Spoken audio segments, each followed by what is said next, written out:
Hey Dave, it's good to speak to you, mate. How are you keeping? I'm very good, thank you, Lee. Just enjoying stuff at the moment.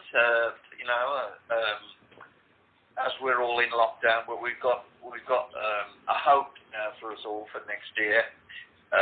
Hopefully I'll get back on the stage again and play to thousands of people, which I have been doing for a number of years now.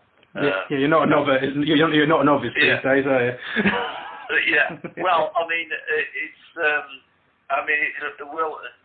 always something like a life for me. It's never been a job, and the live element of being in a band is the reason I did it when I was 18, and I learned to play when I was 14, and 18 is when I went professional.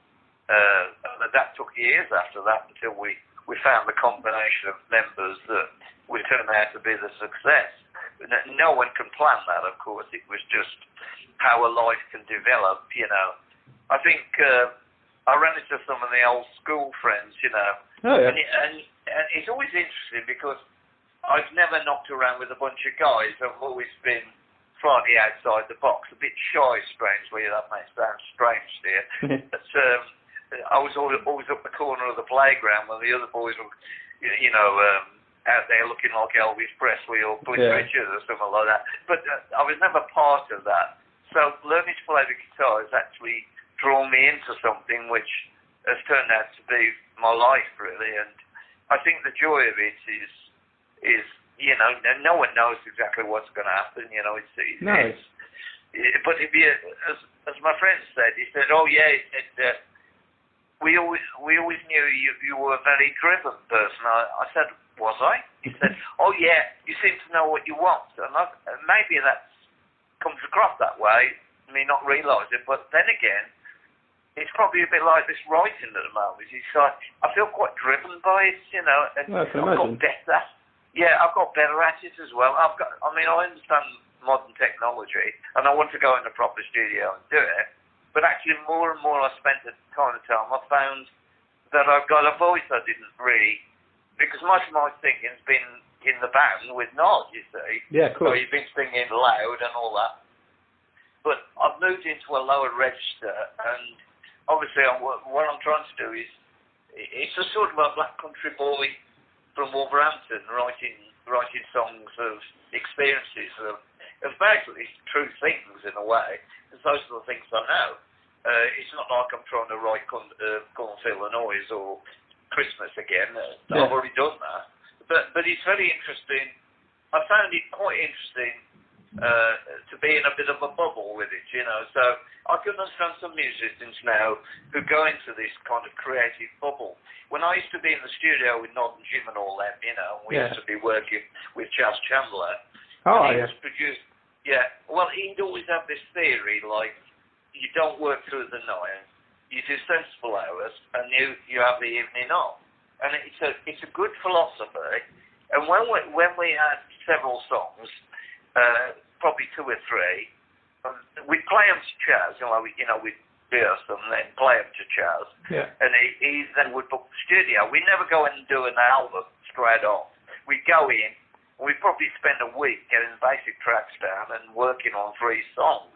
And you get them into a shape that starts for them, almost completed. And then you can think, well, I don't know, there could be a single here. That's just how we did it. And then we went in and did 3 more, And I always remember sometimes we'd have certain hit records, we'd be thinking, I think we need to write another one like that. So we went down to his house once, and we got one song which we thought, this is going to be a good follow-up because it's a bit like the other one. Yeah. And when we played them to Chas, he picked the one which we didn't pick at all. Typical, that, isn't it? Really fun. He said, I'll see what you're getting at, lads. He said, that's a bit like Because I Love You, isn't it? He said, but that one, Number All Cross now, that's the one. That's the one. That's the one. Blinking, was he right? Funny thing, it was like when our first number 1 made it, Because I Love You, and we didn't get down and get with it prior to that. Yeah. That's a rock song. And we thought, well, you've got to follow a rock song with another rock song, you know. Yeah. And we did this because I love you, because it was, you know, a violin player and all this kind of stuff. We put them, and not Jim played it for Chaz, and Chaz said, Phyllis, he says, because this was the first one written by band members. And he said to Not Jim, so I think you've written your first hit record. In fact, I think that's a number one. And he was right. But when we recorded it and whatnot, you know, when you think you've got another idea but you want to do something else. Yeah. We were a bit concerned, thinking, I think we ought to have a rock song following Get With It, you know. And really, we went down his office, right, and he finished mixing it, and he stuck it on. Right. Aye. And we're sitting there, you know, you're trying to deny something, like you're trying to make it fun. Yeah. And Chaz was going, sounds great, doesn't it? And we're going, yeah, it does. You know, that force of something, of a feeling. And of course, it was so damn right, it was different. But it was such a record. And the reason I realised how good it was, we used to take an acetate home, which is like something doesn't last very long, and you'd always play it to your family. Yeah. Each one of us would do that. And it was my sister who was very musical and entertainer. And I put it on, and I said, oh, well, this is our next release, you see. And she says, oh my God, she said, that's made me all go funny. Hair's back on my neck. She said, that's amazing. You know, and it was the clapping and all the stamping that was going on. Yeah. Nobody made records like that. So, like something that really stood out, and maybe we were thinking outside the box or something else. But that sort of thing has happened quite a few times for the band, where, you know, it's happened to me in life, you know, where you think, now, if I get a Fender guitar, this is going to be just right. And I never got a Fender guitar, right? I ended up with a Gibson. My dad bought it, right? It used to be like, oh, this is much better than a Fender. It's a bit like I'm looking there, but actually it's over here. You know, I don't know, you may have had that in mind. I have, yeah. I mean, I'm a bass player myself, so I've been playing bass since I was 13. So I've had, like, in my head, I always wanted a Fender Precision bass, and then I went into a music shop looking for them, and there was someone playing a Fender that they had in the shop, and I picked up this other. I picked up a Dean Hillsborough. And I started playing that, and I was like, I just fell in love with it. I was like, this is me. I played the Fender, which was what I'd always wanted, but it didn't quite fit my playing. But the Dean Hillsborough did. Yeah, well, that's a really good line, mate. You see, I mean, I started when I was 13, by the way. That's a good age to start, because you're not quite into girls then, but no. Around, and you're probably not swigging beer either. So there are a lot of things going on when you're 13. And you're not quite ready for your first job either, you know, you're still talking about senior school. But I mean, it was all going on when I was 13 with obviously great things in music like Buddy Holly and Chuck Berry, and there were all sorts of stuff going on. And there were dance bands as well. There were a lot of that going on, you know, before rock bands made it, before the Beatles actually. And then Skiffle, you know, Tommy Steele and Lonnie Donegan. There was all sorts of funny stuff around at the time I first learned. So my first guitar was rubbish, absolutely. A case catalogue guitar, £7.50. But you know what? It didn't matter that the strings were off the fretboard. You know, and my fingers. It was about what it was. It was like a being came into the house. You know, nobody had guitars particularly, you know what I mean? But when that ruddy solid thing came along with Hank Marvin, with his Fender, you know, we're looking at this being, you know, because there weren't Fenders stuck in music shops in those days. No. You never saw it there. And that's how exciting it was, because your music shops up the road were selling reeds and things for recorders and violins, and, you know, you wouldn't be seeing loads of guitars and 100 watt amps or anything like that. It was all a little bit sort of twee, really, in those days. You know, there was, as I say, there were blokes going in to get, you know, academic side of things, you know, learning notes and all that. And then, you know, and it wasn't until really the Beatles and the Stones when suddenly scruffy buggers were long hair going in shops and the shops got better. And with the aspect of the guitar, the Gibson, that was purely because I had a Burns, you see, which was called a Wild Dog. That's a funny name. But it had it was Wild Dog, something, one of the sounds. And what it was the Shads had Burns later on in their career, but this one was Vista Sonic or some name like that. And I've got this, and what it did, it had a split sound. You could switch it, and you could make the top string sound bassy, or you could swap it round, and you could do, if you're playing like West Montgomery, in a way you're playing octaves, so you're running your fingers up and down, because I used to play a bit like that, so but you get the split sound, so one string would sound a lot thicker than the top string, so it had a sound. Oh, yeah. Think about, when it was good at first, because it fitted with the early Slade, but when I met Chaz just says, they're terrible guitars to record. He said, because Hendrix, he was recording him with his Fender, and he wouldn't let Jimi Hendrix take a 100-watt amp in. He said, because it will not sound big on record. You've got to use small amplifiers. You've got to use combos. He said it equates to a better recording. And he was absolutely right. Because if you go into a 100-watt and a 4x12, this is not a stage. No. So the mic can only take so much, and it doesn't equate to a good tape sound. And I learnt that off Chaz, but he said to me, you really need a good guitar. He's letting you down. So I went down Shaftesbury Avenue, right, and there was this shop called Sound City, I think it was, and it was right on the corner opposite the theatre. And right in the window was this Gibson. Now, I thought it was a Gibson, but in fact it was only a Gibson neck on a different body, but it looked like a fat SG. Oh, okay, yeah. And it was in the window, and it just spoke. Yeah. I went in, and it was in those days when you got no phone. And I went into the bloke and said, "What's that guitar?" He said, "Oh, that's been made by a Chinaman called Sam Lee, spelled L-I as opposed to L-E-A." He said, "Yeah, Sam Lee. He works in the Chinese quarter and he makes guitars." I said, "Oh," I said, "It looks like a Gibson." He said, "Yeah, it's a Gibson neck, but it's not a Gibson body. It's shaped that, but it's got this particular body which has quite a bright sound, but it's got the original past 57s on it, the 60s ones, which were the really good ones. Yeah, and they're individually wound, you see." So I took it off the shelf, plugged it in a combo, instantly liked the neck. And I just said to the guy, I said, "How much is this?" He says, "It's £220.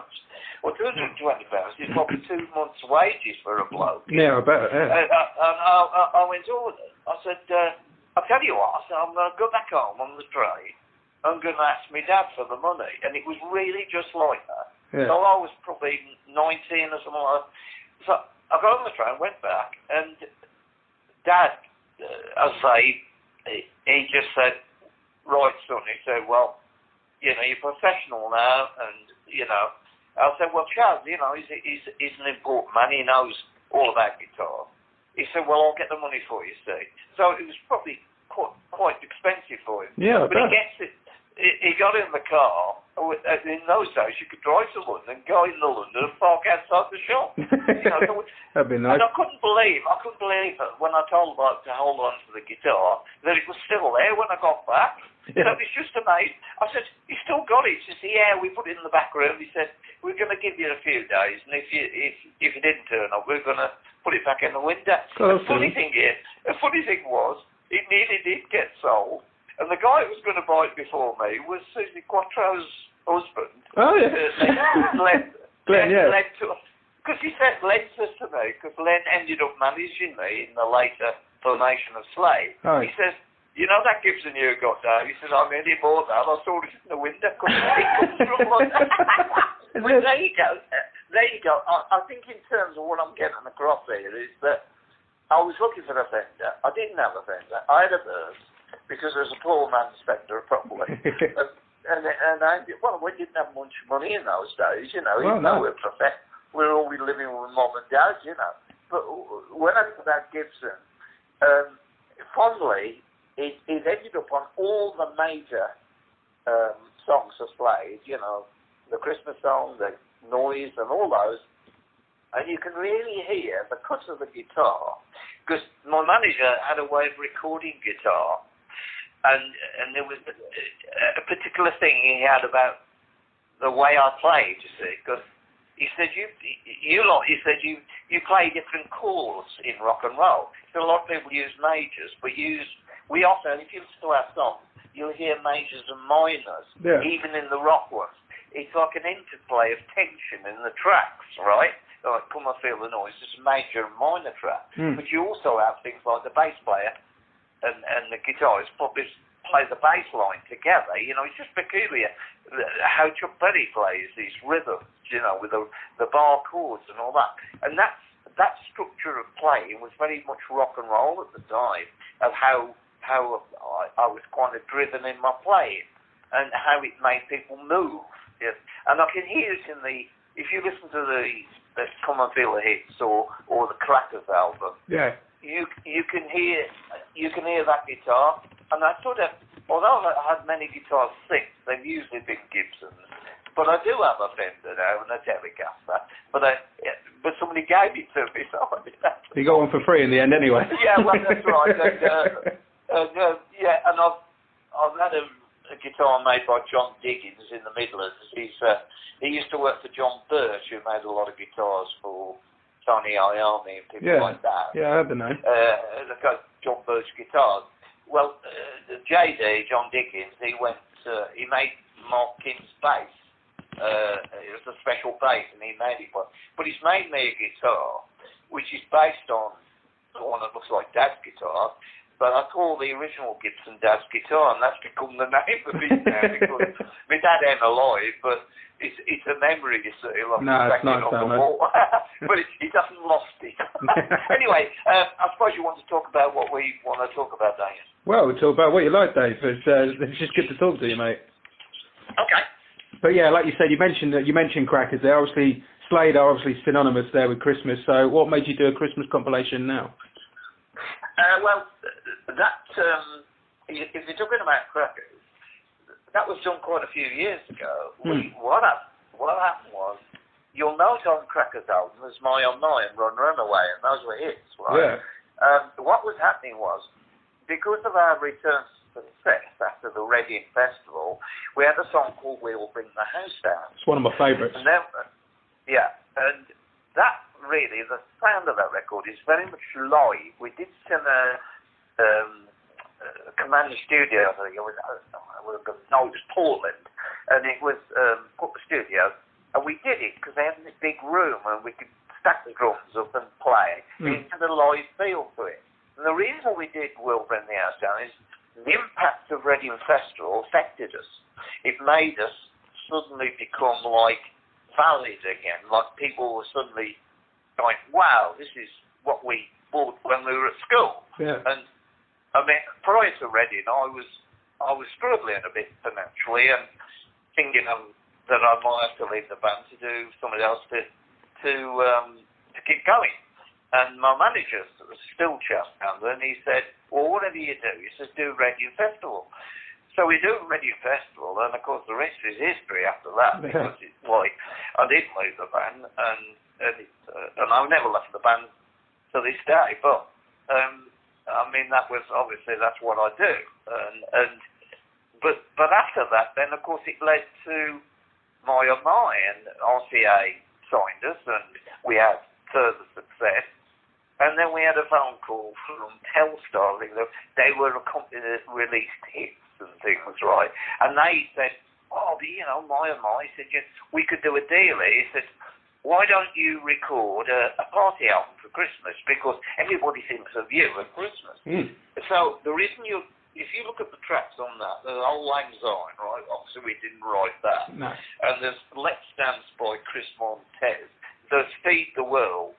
So what we've done, we come together in the studio, and it was that studio that we had some fun in. And so we hadn't got any fancy producers. We just went in and said, well, why don't we play things that we used to do live, from the old days. Yeah.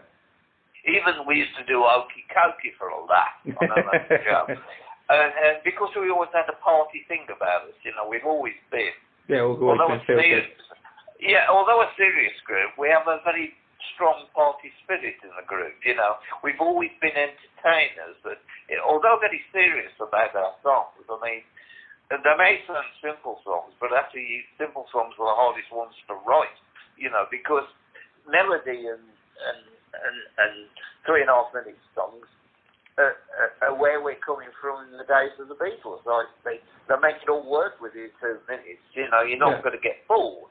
We always had a kind of sensible philosophy of making something which happens, you know, don't bore us, get us to the chorus, so to speak. You know? And it was very much like that after Reading. And as I say, you had those hits, and then it was a bit like, hang on a minute, they were going, we need an album. I said, well, we haven't had time to write an album. We've just had these recent hits. What was happening? We got a few tracks, went in recorded them at Mickey Mouse Studio, and got a producer in, and it went from there, you see.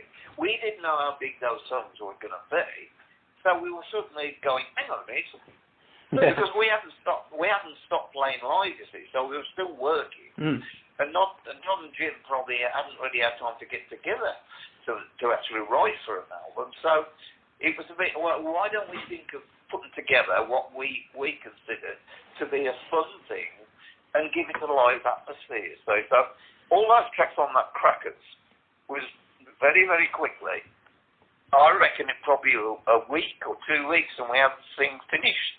Oh, wow.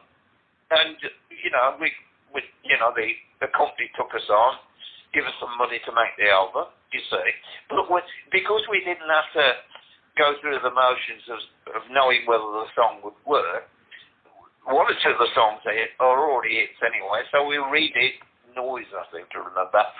Because we could just play it, because we've always played it. So it's muscle memory, well, let's just do it. Yeah, I just stood in the control room. Don was down in the studio playing the drums, so we had isolation.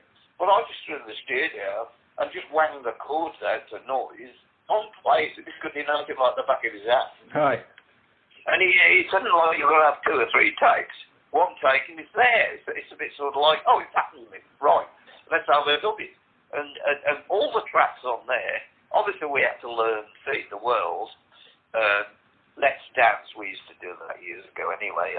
Most things, people, you know, we did, we used to do Tamla Motown, we used to do Wilson Pickett.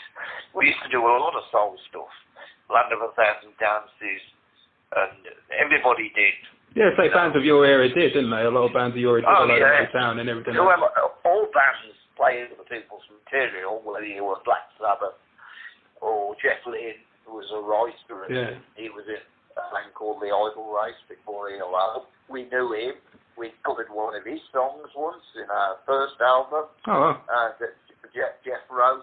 We always knew that Jeff was a very talented guy, though. You could tell. Hell of a songwriter. But there were a bunch of kind of Birmingham people. We're Wolverhampton, say, but there was Jeff, and then there was Roy Wood, who was also talented, and he was part of.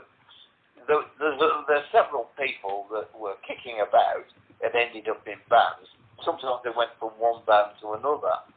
Whereas when we formed the band that we're making, we stayed in the chorus, you see. But the thing about the Crackers, we had to get it up and running to hit the Christmas market. And it become an instant hit because it was a no-brainer. It was a bit like there's a picture of an oil on the front blowing a balloon, right? It's very typical Slade. It's just like, this is not a prog rock album. This is not like, oh, this is aimed as America. This is on the moment. And I think what the company have done, BMG, is they've released it because they think, well, hang on a minute, this is a Pacific Party album. And for people who've bought the hits, which they haven't, I mean, when he went in the charts, I hadn't been in the Elvis chart since 1975. Johnny Walker reminded me of that when I did Johnny Walker's show, you know, the Sound of the 70s. Yeah, he said, you're not an album in the top 10 since 1975. I said, it's blinking great. I said, it's really funny because I said, well, I was looking at the chart, I said, no, we were number 8, and I said, I hadn't got a clue who was above us. You know, I'd never heard of them. You know, I'm not likely to hear them again. But I think with the aspect of this album, I think, you know, let's be sensible now and think about where we are, you know, in the scheme of things. I think really this has been a dreadful year. Oh, definitely. With a loss of life. There are, you know, I don't know what it's been like for you, but generally speaking, it's not like you want to be jumping around, chucking balls everywhere. You've got to be sensitive to, we've got something in mind now which will obviously help us to get us through next year. So hopefully I can go back on the road and play the gigs I should have done this year.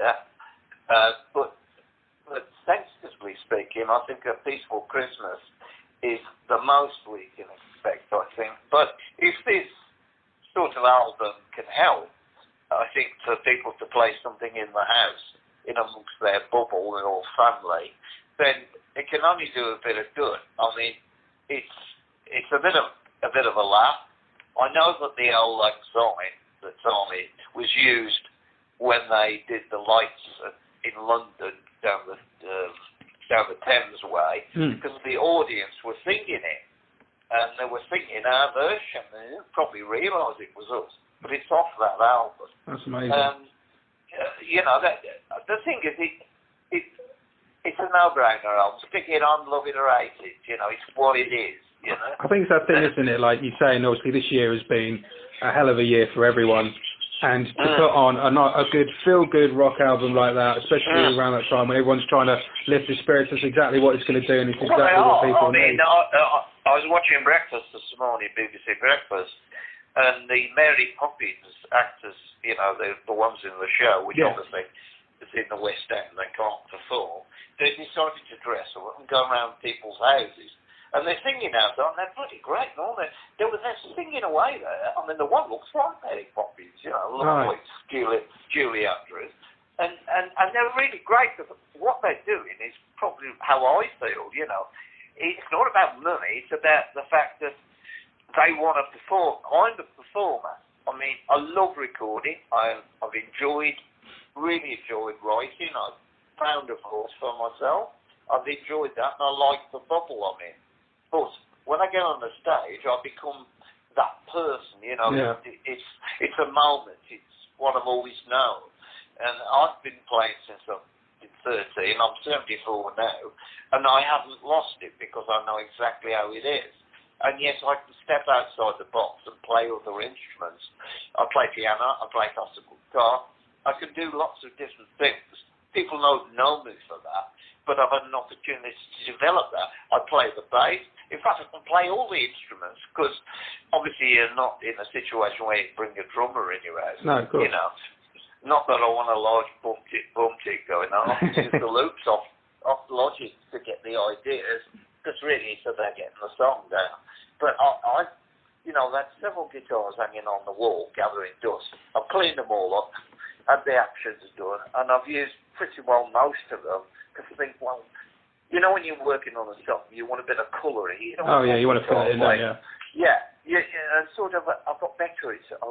Although I'm experienced in the studio, I'm not experienced of working solely by myself, and I've actually quite like being like that for a period of time. When I go in the studio, obviously I will approach it that way, and I will go that direction. And if I need somebody, it's not like I'm going to go on the studio and drag a few names in, because then I think that isn't your album. Then you suddenly become part of, oh well, he's played on that, and and you can tell the styles, can't you? Yeah, you can tell. I don't want that, and I'm not trying to appeal to a teenager either, because it's not. I'm not writing songs about pulling birds and stuff. You know, it's not like that. I'm sort of like. You know, I wouldn't say I'm Willie Nelson, but I think I'm in the age group of having something which actually personally makes you feel good, and I think I've had that help there, you know, because the wife allows me to disappear and occasionally drags me out of the room. But I've had quite a few months with Nod working on these albums, promoting them, and it's been a bit of fun for both of us. Yeah, I can imagine. Because, a band that's 50 years old, it's a bit like, it's great to have a company get beyond you like that, because the company themselves are actually strong fans of the band anyway. They were at the beginning, and it's nice to have people working who believe in what you do, and it was good then. I mean, Noel Gallagher is someone I occasionally text, because I met him. Yeah. And I just said, hey, how about this, Noel? I said, back in the chart. And he's always good with comments. He goes, it was great.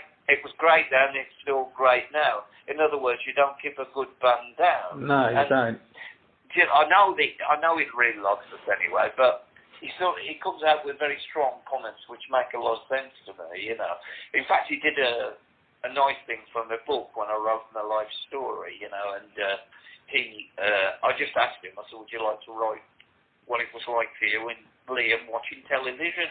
And he put it really well. He said, yeah, he used to watch, he said, you were blokes from council houses and we were blokes from council houses. No. So we realised you could do it, we could do it. He said, you're on top of the pot, it's all going on. A day there with his silver cape. He says, what's not to like? That's a really, really good comment, Yeah, it's nice, man. I mean, he's all right. He approached me and told me he's a fan. I knew he was anyway. But the point is, I can hear it in their music, You know where people who they're listening to, and it's a compliment. But there are many, even some of the new romantics were influenced by us, believe it or not. I know it's quite, you suddenly go, oh, you sound nothing like us. I mean, what's his name, James Blunt, was it? Yeah. Yeah, I remember it. I went to see him because his drummer was a mate of Don Pound. He said, my dad's a big fan of you. He looked at me, he said, I'm doing the drums for James at the Civic Hall, Wolverhampton. Oh. He said, would you like to come up? And I said, well, yeah. So I took my sword. Yeah. Because James was having a big hit record then. And I went up.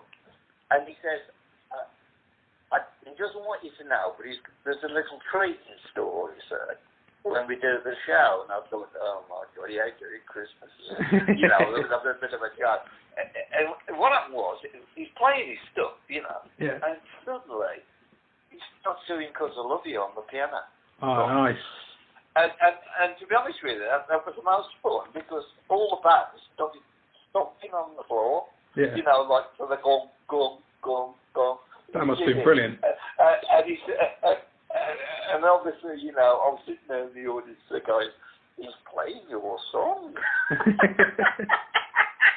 He's playing your song, and then flipping out. Brilliant, man. It's just funny, and I was thinking, surely he was far too young to know that tune. And he just said to me, he said, it's a great tune. I said, it's a great record, because I knew we'd make something special. Yeah. When something really is special, it's like the Christmas song, isn't it? It's like noise and all that, When something works. When something works that well, though, Dave, it doesn't matter if you were born in that era or not. You're going to hear it at some point, and it's going to connect with you when it works that well. Simple as that. Yeah. But I think the emphasis on what I'm saying, I say on the sensitive note, is showing love and care towards people at this particular Christmas. It's not like, I know that everybody's getting the trees, and no doubt I'll get one too. And my daughter lives next door to me, which is really nice. Oh, that's cool. And I've got a lot of grandkids because I'm quite a big family man, Yeah. So, although I haven't been able to hug them, it's a social distancing. It's always a bit difficult when they're so young, isn't it? Yeah. But the thing is, it's just being sensitive towards what people are going through and the difficulties, and some of it's devastating for a lot of people who've lost a grandma or someone, because that kind of loss and the way they've lost them is never happened in my lifetime. I've seen anything like this happen, whether a pandemic takes over in such a way, starts wiping out people, like a disease that comes in and takes over, and don't go out your house and all that kind of. I mean, I know we've had the war, and I wasn't in that anyway because I was born just after it, but I was born into bombed England when I came to the world, right? And so I saw a lot of houses which were bombed. Yeah. And when they were rebuilding the countryside. But I know that English had the spirit to fight, and what they did with Churchill and all the rest of it is history. But I think when we were dealing with this one, we're dealing with an enemy we don't even understand. You know? And we're still obviously trying to understand it.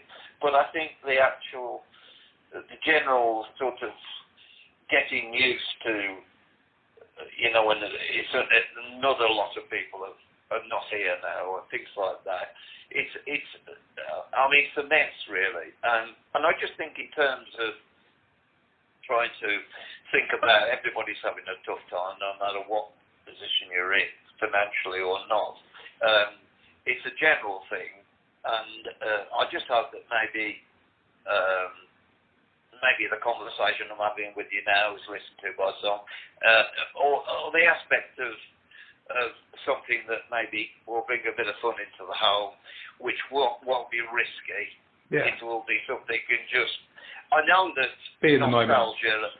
Yeah, well, I suppose nostalgia is a great thing. I mean, if I want to enjoy, I'm in a bit of a funny mood, and sometimes I get in the car and I just clear off and I play something from the past because I want to feel a certain way. Yeah, so I think we all do that. And I might put on the Beatles #1 because there wouldn't be one song I don't like, or I stick the Shadows on because that's when I was 13, listening to every note he played and learning to play on perhaps guitar.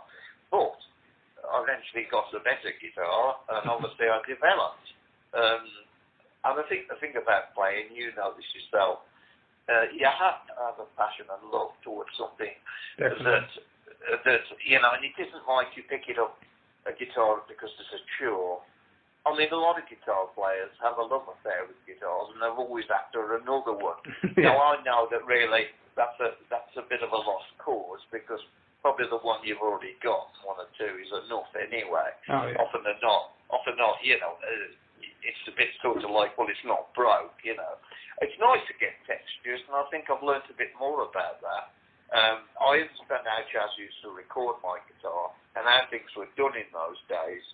And they're tricks that I know.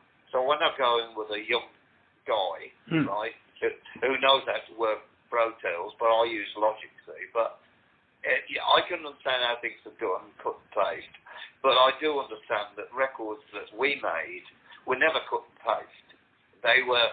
Every chorus was sang individually, and it was, if somebody sang out a tune, then you went back to that section of the chorus. You never did one perfect chorus and cut and pasted all the way through, because you wouldn't have the emphasis of how the record would change as it moves through, and the tempo of the beginning of the song will always be slightly slower than the end result. The record won't sound like it's gone faster; it will just sound like it's got an excitement about it, and you can only get that from natural playing. Definitely. From a human being, and quantizing is all very nice when you want to pull the drum kit, that your program isn't quite right. That's all right, and I can understand that, just gets you going with the song. But I know that the actual nuances in the records, I mean, I love a lot of American music, and when you listen to some of it, which was done on 4 tracks and things like that, the vocalists sound big, the sounds sound big because they're not overproduced or they haven't too many tricks because they have less tracks. But the thing is, some of the beauty of even the 60s songs or the 70s songs, indeed, it's actually great then, it still sounds good, whether it's the Eagles or whether it's a lot of those Doobie Brothers and people like that, they're like masterpieces of records. They have a nuance about it, individual amps and guitar players and the beauty of individuals putting something together, which is really nice. That you listen to it and you go, gosh, they spent time over sounds. And, you know, records took a while to make in those days. You know, and there were quite a few good producers as well. And of course, everything was, well, it was mono at the Beatles days, but it was stereo later, and then it became analog, and then 24 track. I mean, we were recording on 16, really, was the biggest one. Okay. Yeah, and then we went to 24, which probably seemed like heaven to us, you know. Wow, 24 tracks, bloody hell, you know. You know what I mean? Like, and the Beatles had 4 tracks, so I had to get it right. Yeah, they did, yeah. You know, just had to get it right. But, I mean, it doesn't sound small. No, it doesn't, no. And if you've got a good song, the thing is, you can produce a good song badly, but oh, good, a good song. But you can hardly produce a bad song, and it's still a bad song. Still a bad one, It's a funny thing. So, I don't know if you wanted to ask me any specific questions, but I'm just talking in general. No, I'm quite happy just talking to you, mate. I mean, you mentioned your solo album. How are you getting on with that? Well, I reckon I've probably got 3 albums now. No, I started off with half a dozen songs. What's happened is, and I feel that I've got a certain confidence because the voice was probably my first thought of, I'm used to singing high, I'm used to singing in that register, but I'm not the main singer in Slade, I'm one of the backing guys. And when I'm doing Slade songs, I still sing there, albeit a slightly lower key, as you know that. Yeah. But the reason that the songs I feel have developed is because I've moved into an area of singing which isn't formatted, it's more, I get a thing where I'm working on a track and I've got the melody and I've got the general idea, but something might strangely change.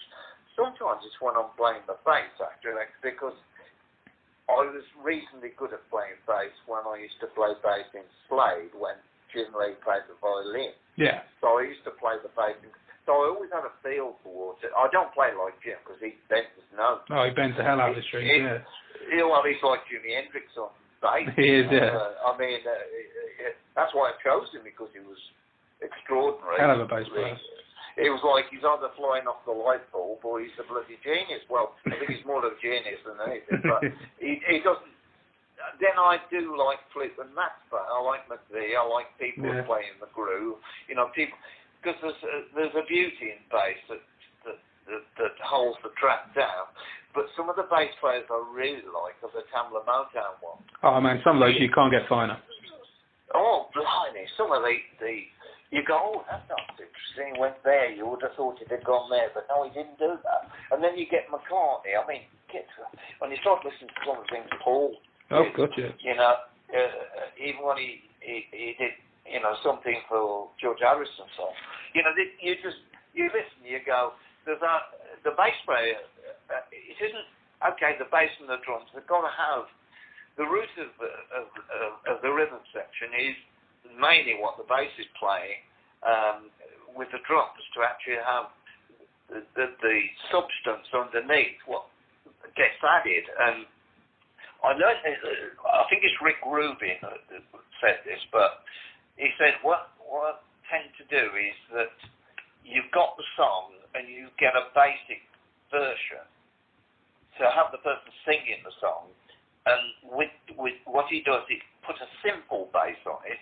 Okay. So he has a structure, but he doesn't have the finished bass. Now, I know Jim will probably be playing something when we first rehearsed it, but when he worked with Chaz, because Chaz was a bass player, Jim would probably slightly alter some of the things. He'd still be doing his style, but when Jim plays on stage, he would be playing a lot more than he may have played on that record, you know, with the excitement of shooting up and down the fretboard and bending notes. Yeah. But you can hear substance and rhythm, and I mean, I didn't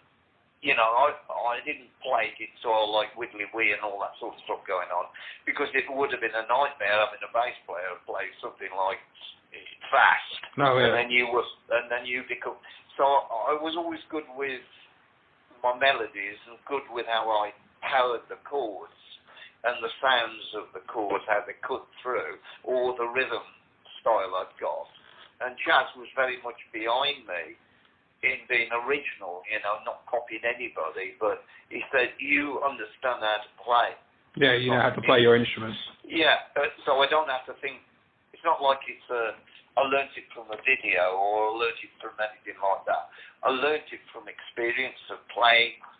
You know, it's like Nod's voice. He didn't have that voice when he first joined me. In fact, No. I never heard him sing, and I gave him the job because someone told me he was quite good as a frontman, talking to the audience, but he wasn't the main singer in the group that this person saw him in. He said, oh, he sings the odd song. When he first joined me, he was a little bit more soul singing, you know. Okay, yeah. And the reason his voice got powerful is because we were so damn loud, he had to get over the top. Had to get over the top of it, yeah. Had no choice. Yeah, and I know sometimes his greatest asset can also have people that really hate it, you know, they go, oh, you'll never get anywhere with that singer, he's shouting, you know, or something like, you know. He said, oh, you got rid of that other singer, he was really good, you know, it's a bit like, I read some of the Bruce Springsteen, some early singer that he was with, and was apparently really good, you know. Right. And then Bruce has obviously got the originality in the way he goes. Oh, yeah. I love him or you don't love him, but he's a great musician. And, Oh, yeah, definitely. A great writer. Fantastic songwriter. And something, I think it was in his book, where whoever turned up later on he said, there's still a better singer, what the Bruce? I was just thinking, you know, this is the boss, you know. Yeah. And they're always going to get somebody. Oh, there'll always be someone. I always thought that soul thing he had before was much better, you know. It's funny. I said, well, that guy was with us before. I wasn't doing anything at all, you know. It's like we kind of went through it, you know. I mean, you know, when people make jokes about not shouting Christmas at the end, it's just so typical us. I mean, that was purely an idea to let everyone know the song was going to finish, because it was a bit like we were doing the choruses. Yeah. And we're in this studio in New York in 100 degrees, and we're singing about Christmas, which looked like a bunch of lunatics. And they're saying, what is it? I said, these crazy English people, he says, singing about Christmas, and 100 degrees, you know, and it's quite funny. And then you got Nod on the mic, you know, because he is loud when he sings. Yeah. And he's shouting this, it's Christmas at the end, you know, which is almost destroying the microphone. It's, as I say, originality comes through natural circumstances, and odd things happen in our lives in music. I know that, and that's what makes things different. It's you know, some people go, oh, you know, it's got a great set of chops, and this and that. Yeah, you can have a bunch of people who have all got a great set of chops, but they don't come out with anything good. No, it's got to be that chemistry with the people, isn't it? It's not in. There's nothing booking. It's like a combination of singers. You might find that each individual singer's not that great, but together they sound wonderful, and that does happen. Oh, yeah. Okay, not everybody's Simon and Garfunkel, and not everybody's the Everly Brothers, and I know they're great. You know, because obviously we all learnt their songs, you know, because you can never tell with the Everly Brothers who's singing the main line. No, you can't. You go, which is the melody? You know, there's one up there and one down there. It's just the way they sound together. But, you know, they're obviously brothers, you know, and they've got that. It's the same with the Bee Gees. There's something, you know, I remember them lot. They stood up somewhere, and they just sung that all the brothers were alive then, you know, not the young ones, but the ones we know. And they just stood up and sung some sort of celebration in harmony. Of course, they were absolutely perfection because they really knew. I mean, this is before they went into the higher register, because they used to sing a lot lower. I was watching a Bee Gees documentary, funnily enough. It came on Sky Arts the other day when I was flicking through, and me and my wife sat down watching that, and it was amazing how I didn't realise just how low a register they used to sing in before the disco sort of came into play. If you listen to Massachusetts and things like that, you'll hear a lower, rich resonating.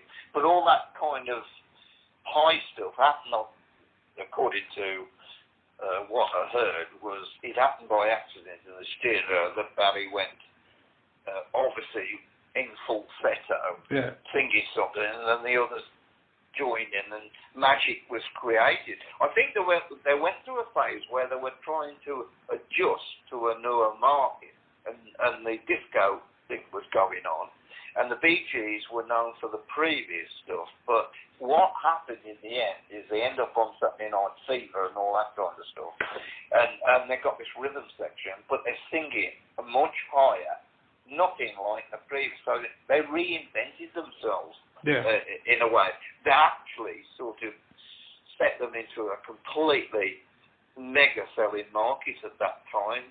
I mean, I do briefly know them because they used to be in and out of an office at Stigwood's, and we, Chaz and all those people, we were in and out that office because Chaz knew Stigwood and all those people. So I saw them, and I think they were handling Cream as well, because and I remember because the drummer come around in his Land Rover. What's his name? Ginger Baker. Yeah, because I mean he's an incredible drummer. He's an incredible drummer.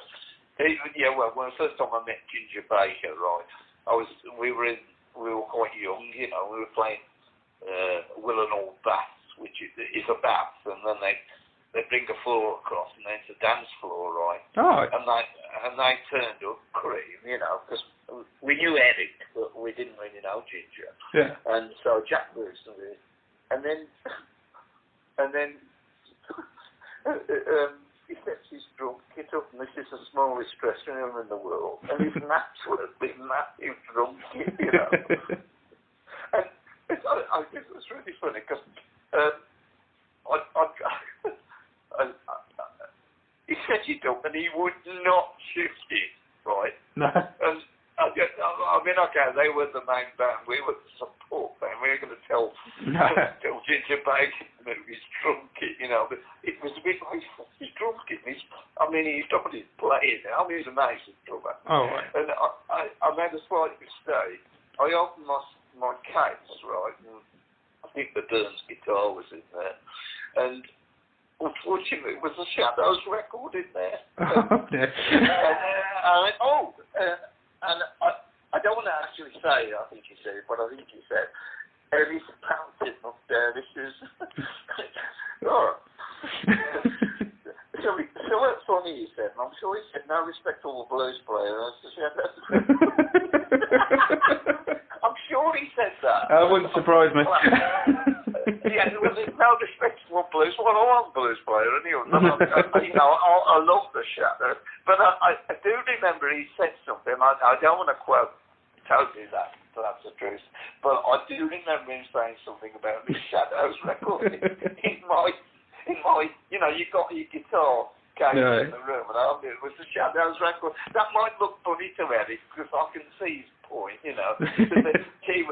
Eric wasn't playing echo chambers and muting notes. He was bending and he was doing CD King, and of course we all go into that via Eric, and of course Eric's a great musician anyway, and a great acoustic player actually, and I do admire him. And of course we were fully aware. I mean, Don Pallad lived with this lady in London, he married her, and Eric Clapton was upstairs. It was up on the Malvern Road, I think it was, some sort of fancy, and he was upstairs and Don was down below. Anyway, that was what was going. I didn't live in London, so I never. I wasn't involved in that thing. But as I say, coming back to Crackers, as I say, it was the thing to do. We were having hit records in the 80s, and we needed an album. We hadn't written anything in particular, so we had to pull something together. And I think it's really nice that BMG have decided to bring this out. Because no doubt the Christmas song will probably do quite well this year. Oh, yeah. I mean, I was down the garden centre the other day, and I just thought I'd film this because it was so funny. They got these puppets, right, and they were all. There was a piano player, there was a violin player, and there was a drummer, right? Yeah. And there was somebody playing what looked like a cello, right? And they got our Christmas song, yeah. and as if they were singing it. I think it was puppets, but they were all moving. Right? So I filmed it, you know. And there's a little kid down the front. Now I've got a mask on, you see, so I don't even recognise me, you see. But sometimes people do recognise me. Yeah. And I was and this little kid's running around. He's probably 3 years of age, and he's singing a song. And his mom's going, "It's a good song, this, isn't it?" And he really likes that, doesn't he? I was thinking here, would I dare say hello? Yeah, hello. I didn't do that. So I thought I'd film it, you see. So I filmed it, and I sent it to the lads from the band. I said, I tell you what, I found a new direction. This is what we're going to do next year. We'll do puppet shows. And I said to the guy with the keyboard playing in the band now, I said, have you seen that keyboard player? It's pretty tough. When you wrote Merry Christmas all those years ago, did you get a feeling that this was a long-term hit with it? That, you know, every year that you were going to become so synonymous with Christmas? And that, I think, how could you have thought of that? Because really, quite frankly, 73 was an amazing year, but in amongst the amazing year, our drummer had an accident. Yeah, of course, Don had his accident that year, didn't he? Yeah. Yeah. So there were mixed fortunes that year. You got a band which is absolutely on top of the cake, and yet the year ended up on a real high after all that. Mm. So we were in New York with what we termed as an idea, and I didn't even know the song at the time. I just knew that the idea came up via a relation who said, nobody writes Christmas songs. Why don't you write one? Well, no credible band is thinking about writing a Christmas song, certainly not a Jingle Bells, you know. There's enough great Christmas songs, but nobody writes any new ones. And certainly a rock band. I mean, you would expect Deep Purple to write a Christmas song, or Free, you know, or anybody like that. But it was like Nod had got this chorus, which was about a guy swinging on a rocking chair, watching the world go by, and the melody was, so here it is, watching the world, and it develops into what becomes. Yeah, so it was basically ride yourself a rocking chair and watch the world go by, look to the summit or other. Right. It's this guy looking and reminiscing and something like that, you know? Right. So it may have been a little bit John Lennon at the time. But Nod was his voice was a bit like Lennon. Yeah. Sometimes. And Jim had going stories that Jim knows the story. He's got this verse, right, hanging up stocking and stuff like that. Anyway, I don't know if this is true. He was in the shower and he had this thought. And he was having a shower and he suddenly thought, Nod played him this song some time ago, but they never wrote a verse. And he went, hang on a minute, that might put that there and put that there. So what it was, it got the glue out and pulled the two together, you see. Put it together, and then the magic was really, I think Nod went down to his dad's house, and he'd had a couple of beers for the morning. He was staying at his dad's house for the night, right? Oh, okay. And he got the idea of the lyric being about what people are really doing and keeping away from anything religious. Yeah. So it was a bit sort of like, well, let's make a party Christmas album. Sorry, Christmas set. You know, and really, it wasn't as if it was a single. It was a bit like a good idea. So they mentioned it, Chaz, but Chaz never heard the song. So we all were in New York in 100 degrees. We had a week off, and John Lennon cancelled his studio time at the record plant.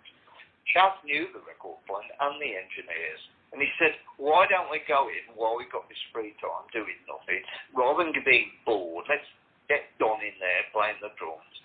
and we'll learn it on the hoof, you learn it on the spot. Because I didn't really know it. So we went in, and to be honest with you, we had to, and it's the first time we've ever done that, is because Don's memory was really up and down. Yeah. He could learn something one minute and so he'd get it the next minute, you see, so he wouldn't get to the end of it. So he had to keep going over it and playing it. So what we did, as we normally would record as a full band, we'd get a tape and then we would replay. So this time, eventually I started to learn it. Jim said, this is the chorus, and I went, right, let me play this like this. And how it developed was what we did to it. So when we got the basic track, we actually replaced the drums. So we never normally do that. No. But it worked. And then Don eventually put what we call the shuffle rhythm, which is on a lot of Slade songs, which give it a great... Don is a great rhythm player. He's great. Drives the track along, doesn't he? Yeah, not off.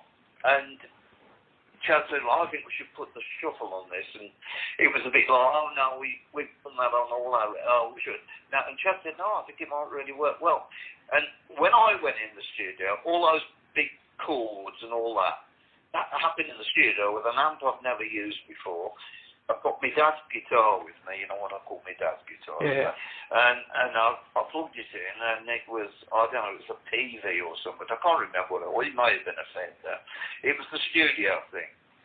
And the interesting thing is, the harmonium sound here at the beginning of the record, that's John Lennon's harmonium. And he left it in the studio. And the engineer says, oh, that's got a really interesting sound to it. That doesn't sound a bit Christmassy. A little bit like church organ doing carols. So he went up and played it, and Chad said, that sounds great. So start the track with that, It's all the way through the track, actually. But so when I started to do the big offbeat chords, the dang, dang, dang, dang. Yeah. When I'm doing down, that was on the hoof, that was. I played it and said, well, what we really want is a cutting sound. Well, my Gibson, that guitar has a very, very strong cutty sound. So I put it into this amp, and we had a kind of more cutty sound coming out of it. So that isn't overdubbed to hell or anything like that. It's a pure sound. And what brought it alive to make it more rock was what I overdubbed afterwards. And what I did, if you listen to it, you can hear a Chuck Berry rhythm underneath. It's donga donga donga donga. It's not swing, but I'm playing it not in a regular 4/4. It's more of a swingy. Hanging.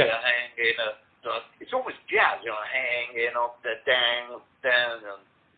And then what you got underneath is you can hear it. And what it does with Don's rhythm of playing and shuffle, it really drives the track and gives it guts. Definitely. Right?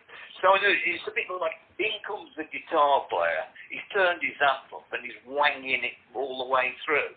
Because what he's doing is, he's taking away any insipidness that might be a little bit too tacky. It's nothing like that. This is like it could have been another song. It could have been a rock song with a different lyric. So, and in a way, what happened was we completed it. Jim put the harmonium on. Don redid the drums, and that was successful. So we were very sensitive towards Don's feelings, Yeah, of course. because he never worked like that before. But we had to get through, and we were really dealing with a recovery program for Don. Yeah, especially that time just after the accident and all that. Yeah, well, he couldn't remember the main songs. We used to have to vibe him on stage and go, it starts like this, and then he'd remember the rest. It's strange, because he had a bash on the head that caused the problem. And he still has to write things down, but of course he's a lot better than he was in those days. Yeah. But that's how we made that record. And then we went away and got on with other things, go back to England, and we sort of forgot it. It was a bit like, Yeah, he said, you know, because you weren't selling Christmas at the time. You hadn't got snow cookies out. No. And we went back home, and it was just like, we had a phone call. Chad says, I just took the record round. He said, I think we should write this song out, getting it out for Christmas. He took it round to Polydor Records, and they were jumping about, because we were hot bands, you know. Yeah. And it was pretty amazing. And then he played it to us, and thought, oh, you know, but it still wasn't Christmas. Well, quite in the mood. No. But what happened was, we went abroad to do this promotion on something else, and a record company rang us up in Belgium, which was Polydor, and said, I'd like you to come to the office first thing in the morning. He said, I'm really excited about this record. He said, I'd like you to have champagne together. And this was 10 o'clock in the morning. So we thought we always enjoy Faruqi. So, well, let's go round and drink his booze then. And we went round, and I took my wife, Jim took his wife, and I took his wife. We went in his office, and this was the MD. And he said, this record is wonderful. He says, it's a fantastic record. He said, champagne? Yeah. Oh, yeah, we'll have a bit of the old mullet. Yeah, some of that. Lots for it, you know, and then he gets another bottle and he puts it on.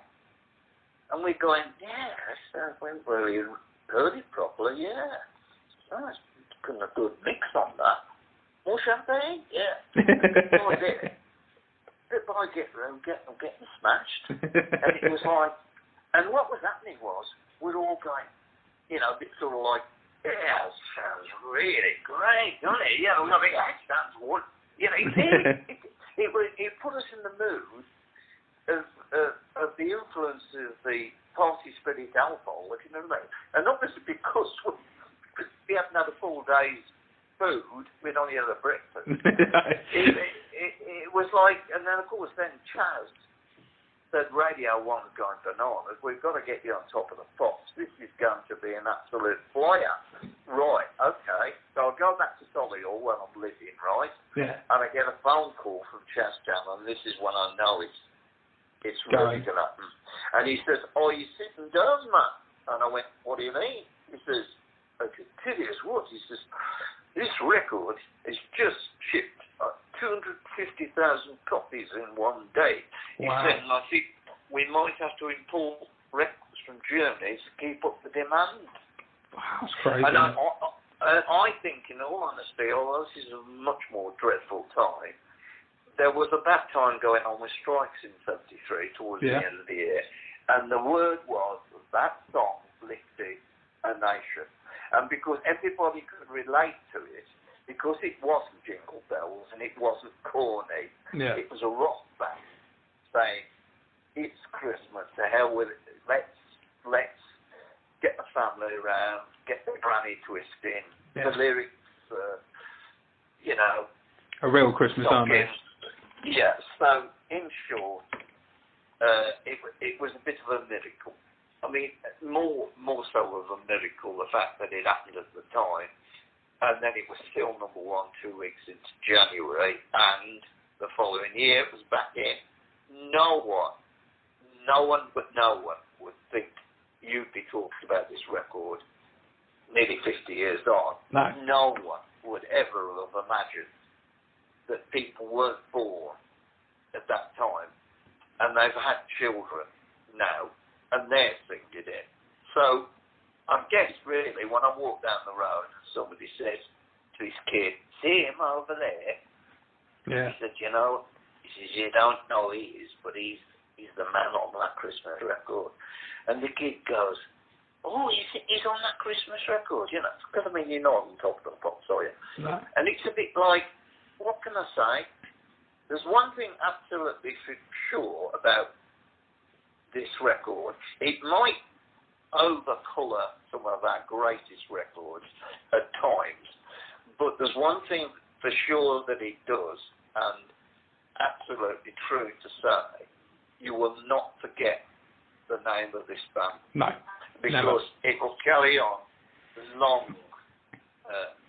It will somehow keep a certain aspect of a the name alive so people can enjoy actually thinking, oh, they've done all these other songs now. Look, people don't know Come and Feel the Noise, but obviously fans do. But you get a generation of 20-year-olds that say, oh, you're a real band, I'll come to see you. You know, I've just heard that album or I've heard this. So I think really we've never been the sort of group that totally had their eye on an album band idea. We were a band that always made great albums, but we always knew that we wanted to have great singles because great singles were a window for a great album. And that's how the Beatles worked. That's how Very the true. Stones worked. Stones were singles of the Beatles were different, but you get a single of the Beatles, and they never used to put them on the album, you see, because they didn't want the album to affect the single. That's how they used to keep them off at first. But later on, when Jackson made it, Michael Jackson, it was the theory that the single would sell the album and it must be on the album because people buy the album with the single. And that's become the 80s thing with the CDs and all that, you know. But it wasn't like that in the 70s. It was, no, we don't want the single on there. It might affect the sales of the single, you see. You want the album to sell. And that was the theory. I'm actually running out of time now. I'll probably need... I've just had away from the wife, so it looks like something's happening. So right. have I covered most of it? You have, mate. It's been an absolute pleasure, Dave. Just one more question. Yeah. Obviously, this time of year, we've got to play Merry Christmas, but what other Slade song do you want us to play to air out the interview on? Well, to be honest with you, How Do You Feel was one of the greatest songs that Slade's ever written. It was one of our lesser hits, but I think it's a song that Noel Gallagher loves, and I agree with him. It's a song that never dates because it's always looking to some sort of future. I think as we respect other songs, most of our hits, you know, I do like My Oh My because I like the guitar playing on it that I played. And I think it was a way of a window into the 80s for us to have more success. But if you epitomise Slade, I'd say Come On Feel the Noise would speak volumes to everybody in the world. Because there's no, you know, even the American band Quiet Riot covered it. Yeah, they did. And had a bigger, I see, I mean, Kiss have always been big fans of us. And you can hear bits of Slade in their music, you know, because they were at the gigs when we first went over and nobody knew Kiss, but they came to see us. And they used to play our Slade Alive album to get them in the mood to rehearse, and that's a true story because, what's his name? Jim Simmons told me that. Right. Oh, cool. Yeah, and Jim is never slow in coming forward, mentioning our name. Alice Cooper's a big fan, apparently. Not his radio station. Early on this year. Yeah, but I think in general, you can't make many mistakes. There are some fine songs in there. Every Day is a great ballad. And I think also Far Far Away, which was a hit twice in Germany, is an absolutely massive song all over the world, that one. And that wasn't the number one in England at all. But as I say, I'm in a band that I can play an hour and 15 and there is no fillers. Everyone is a smash. And I don't think many groups can boast that and go on. No, very true. You know, and to be honest with you, I know that when I go on the stage and when I go back on there, you're not going on to play your new album. You're going on to play what people come to hear. And people will always want what they grew up with and their memories. And I think for me, it's reminding and making memories that's very important in my life. Is to give out joy, and then if you give out joy, you cannot withhold it from yourself. And that's the reason I'm still in it, because I didn't do it as a job. I didn't do it for fame necessarily, although I don't mind being famous. I did it because I love being in a band and not doing a 9-to-5 job in an office. That's the reason I did it. I love to play guitar. I'm known for my clothes. I'm known for a lot of things. And most people that meet me will always have a smile, you know. I mean, if you want to tell your listeners there's something interesting out about me at the moment, it's on Amazon Audible, but it's my life story spoken to me as I'm speaking to you now. Oh, nice. About 15 hours. So some people might quite like to buy that, do play in their car, Yeah, definitely. You know, it's like having a long podcast. But I really enjoyed doing it just before COVID. So, I think that may be a present for Dad, somebody, But I spoke a lot of things. It's obviously a lot of mixture of things with illnesses, stroke, and depression, getting through and surviving, and family, and a lot of things I grew up in post-war Britain. A lot of people like it because it reminds them of when they were kids. And I come from the Black Country anyway. The area's full of. Well, it was in the old days, full of factories and stink and smoke. Not now so much, but it was then. And I think a lot of bands come out of the Midlands who often worked in factories. I'm sure they did. So that's the thing. I come from a genuine base of you work hard in life, you have a passion for something, you make it work, and I think it still is giving me great joy. And I know when I come off stage and someone says to me, he said, it reminded me of everything I liked about your music. And that's what people want to hear. You've got to play it well. I know how to play it. But the thing is, you're handing over something to people. I know, as I play people's number ones in the car, people come to hear our number ones live, Okay, one day I may be going out and doing a solo thing where I could do something completely different.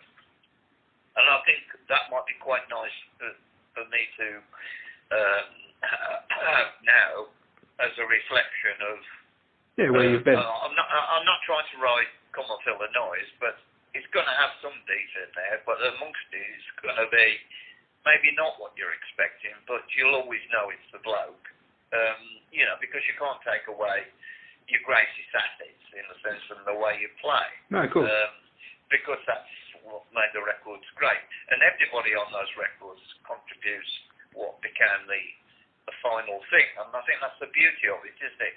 Take one person out of that record and it wouldn't be the same, that's for sure. You need great songs, but you need them played well, and you need to know how to sell them. And I think one of the sayings I had in the dressing room was, you write them and I'll sell them. And I used to always believe that these top-of-box performers, often people tuned in just to see what I was going to wear, never mind anything else. I know that's a true story because I've heard it from people who've made it in later years. I know that's true. Anyway, it's been a pleasure talking to you, mate, and I hope I've given you some good stuff. Oh, you have, Dave. It's been an absolute honour to talk to you, mate. And hope you and your family have a great Christmas, pal. Yeah, well, I hope you be safe, and as I say, let's be sensitive towards what matters this year. Definitely. It's not time for fireworks. It's a time for caring. I think that's what I always feel anyway. Yeah, anyway, all the best, mate. And you, mate. Christmas. Yeah. And nice you. to see you one day. That'd be nice. Okay? Take care, mate. Bye. Bye, Dave.